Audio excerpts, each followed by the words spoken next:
بسم اللہ الرحمن الرحیم۔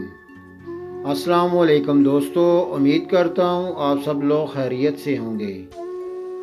ابوالکلام اپنے بچپن کا واقعہ بیان کرتے ہیں کہ ان کی والدہ ملازمت بھی کرتی تھیں اور گھر کا کام کاج بھی کرتی تھیں۔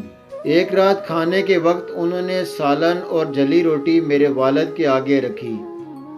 میں والد کے رد عمل کا انتظار کرتا رہا کہ شاید وہ غصے کا اظہار، مگر انہوں نے انتہائی سکون سے کھانا کھایا اور پھر مجھ سے دریافت کیا، آج اسکول میں میرا دن کیسا گزرا۔ مجھے یاد نہیں کہ میں نے کیا جواب دیا، لیکن اسی اثناء میں میری والدہ نے روٹی جل جانے کی معذرت کی، مگر میرے والد نے کہا روٹی کھا کر لطف آیا۔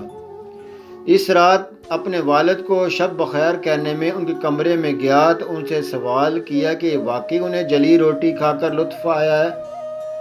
انہوں نے پیار سے مجھے اپنے بازوؤں میں بھر لیا۔ ہماری والدہ نے ایک پرمشقت دن گزارا اور پھر تھکنے کے باوجود گھر آ کر ہمارے لیے کھانا بھی تیار کیا۔ ایک جلی ہوئی روٹی کچھ نقصان نہیں پہنچاتی، مگر تلخ رد عمل اور بد زبانی جذبات کو مجروح کرتی ہے۔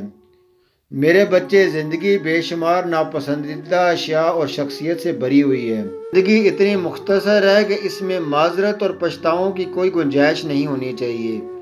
میری اس کہانی کو ایک بار سننے سے ہم سب کی معاشرتی زندگی کے لیے بے حد سود مند ثابت ہو سکتا ہے۔